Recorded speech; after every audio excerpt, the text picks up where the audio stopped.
উন্মুক্ত নলা নৰ্দমাই বিপদ মাৰিছে বিহপুৰীয়াৰ নগৰবাসীলৈ। নগৰখনৰ ব্যস্ততাপূৰ্ণ স্থানসমূহত পৌৰসভাই চলাইছিল সাফাই অভিযান। কিন্তু সাফা কৰাৰ নামত নলাসমূহৰ ঢাকনিসমূহ ভাঙি পেলোৱাৰ ফলত ভয়াৱহ সমস্যাৰ সন্মুখীন হৈছে নগৰবাসী। আজি পৰ্যন্ত উন্মুক্ত হৈ থাকিল নলাসমূহ। উন্মুক্ত নলাত পৰি আঘাতপ্ৰাপ্ত হৈছে বহুজন। দুৰ্ঘটনাত পতিত হৈছে বহু বাহন। কিন্তু এতিয়াও সেই নলাসমূহ ঢাকি পেলোৱাৰ ক্ষেত্ৰত কাণসাৰ নাই পৌৰসভা কিংবা প্ৰশাসনৰ। আমাক এই সন্দৰ্ভত পৰিৱেশ দেখুৱাব জগত বৰাই।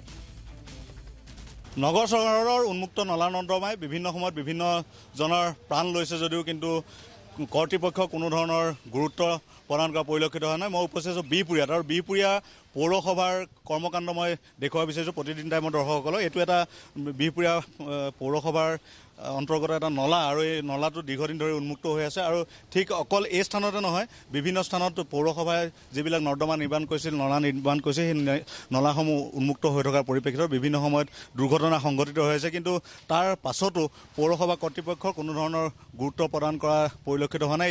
মই যি স্থানত উপস্থিত আছোঁ বিহপুৰীয়াৰ এই স্থানটো যথেষ্ট ব্যস্ততাপূৰ্ণ এটা অঞ্চল। ইয়াতে ব্যৱসায়িক প্ৰতিষ্ঠানৰ পৰা আৰম্ভ কৰি গাড়ীসমূহ পাৰ্কিঙৰ স্থানো আছে। কিন্তু দেখিবলৈ পোৱা গৈছে যে ইয়াৰ পৌৰসভাই যিধৰণে গুৰুত্ব দিব লাগিছিল এই নলা নৰ্দমাসমূহ ঠিক কৰাৰ ক্ষেত্ৰত কিন্তু তেনেধৰণৰ গুৰুত্ব দিয়া দেখিবলৈ পোৱা নাই। বিভিন্ন সময়ত স্থানীয় ৰাইজে অভিযোগ কৰিছে যে তেওঁলোকে পৌৰসভাক এই সম্পৰ্কত অৱগত কৰাইছে যদিও তেওঁলোকে কোনো ধৰণৰ গুৰুত্ব প্ৰদান কৰা নাই। আমাৰ লগত একাংশ ব্যৱসায়ী আছে স্থানীয়, আমি তেওঁলোকৰ পৰা জানিবলৈ যত্ন কৰিম।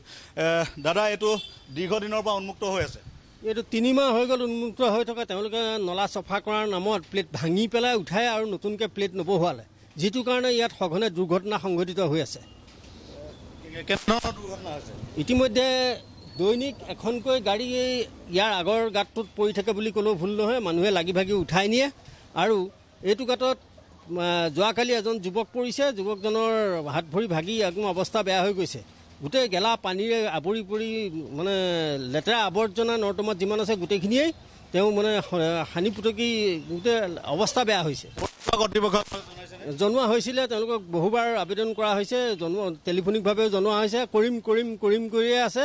আৰু এই নৰ্দমাৰ ভিতৰত যিখিনি মহৰ সৃষ্টি হৈছে তাৰ জনস্বাস্থ্যৰ প্ৰতি ভাবুকি সৃষ্টি কৰিছে। গতিকে গেলা নৰ্দমা এইখিনি পুতি নিয়াৰ ব্যৱস্থা কৰিব লাগে। হয়, তেওঁলোকে বিভিন্ন সময়ত পৌৰসভাক দাবী জনাইছে যে কোনো ধৰণৰ ব্যৱস্থা গ্ৰহণ কৰা।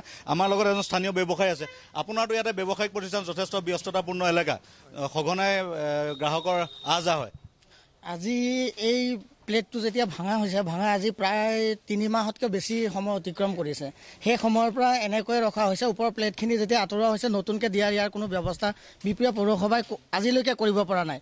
আৰু বিহপুৰীয়া পৌৰসভাক আমি যেতিয়া ছাৰ্ভেৰ কাৰণে আহিছিলে, আমি তেতিয়া মৌখিকভাৱে আবেদন জনাইছিলোঁ। তেওঁলোকক যেতিয়া কৈছিলোঁ, তেওঁলোকে কৈছিলে অতি কম দিনৰ ভিতৰতে আমি ঠিক কৰি দিম। কিন্তু আজিলৈকে তেওঁলোকে এইখিনি মেৰামতি কৰিব পৰা নাই। যোৱাকালিও এজন ব্যক্তি ইয়াত পৰি তেওঁৰ অৱস্থা বহুত বেছি ক্ষতিসাধন কৰিবলগীয়া হৈছে। আৰু আপোনাৰ কেইবাটাও প্ৰব্লেম আছে। যেতিয়া আৱৰ্জনাবোৰ তেনেকুৱা থাকে, বিহপুৰীয়া পৌৰসভাই সময়মতে সেই আৱৰ্জনাবোৰ চাফ চিকুণ নকৰে। আপোনালোকে দেখুৱাব পাৰে কেমেৰাত। সেয়া দোকানৰ আগত কিছুমান আৱৰ্জনা আছে, সেই ইলেক্ট্ৰিক পোষ্টটোৰ কাষত কিছুমান আৱৰ্জনা আছে। তেওঁলোকে সময়মতে ডেইলি যি হিচাপে বস্তুবিলাক পৰিষ্কাৰ পৰিচ্ছন্নতা কৰিব লাগে, নিয়াৰ কোনো ব্যৱস্থা তেওঁলোকে কৰিব পৰা দেখা নাযায়।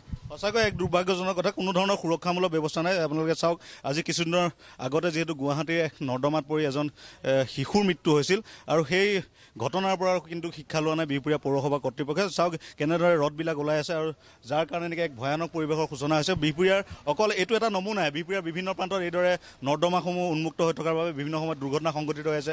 দাদা, আপুনিওতো ইয়াতে গাড়ী ঘোঁৰা চলাই থাকে? মই টমটম চলাওঁ। আমি ডেইলি পাৰ্কিং দিওঁ 10 টকা। আমি পাৰ্কিং উঠোৱাসকলক আমি দেখুৱাই আহিছোঁ যে আমাক পাৰ্কিং কৰিবলৈ কোনো সুবিধা জেগা নাই। ইয়াতে আমি গাড়ীবিলাক ৰখাওঁ আৰু ইয়াত মিউজিক গাড়ী, বান্দৰদোৱা গাড়ীবিলাকো ৰখায় আৰু আমাৰ টমটমৰ ষ্টেণ্ড ইয়াতে চব হেৰি কৰে। কিন্তু কোনো মানে হেৰি নাই। মাটি পেলাবলৈ কৈছে, মাটি পেলাই এডোখৰ ঠিক কৰি দিবলৈ কৈছে, নকৰে।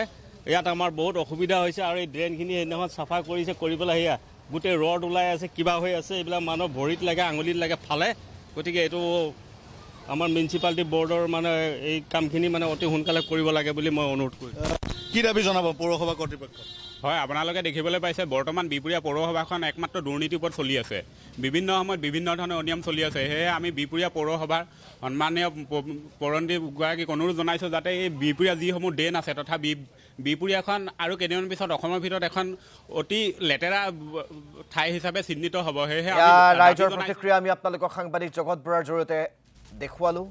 আৰু বিহপুৰীয়াৰ নলা চফা কৰাৰ নামত পৌৰ নিগমে যি কাণ্ড সংঘটিত কৰিলে সেই পৌৰসভাৰ কাণ্ডক লৈ এতিয়া প্ৰতিক্ৰিয়াৰ সৃষ্টি হৈছে।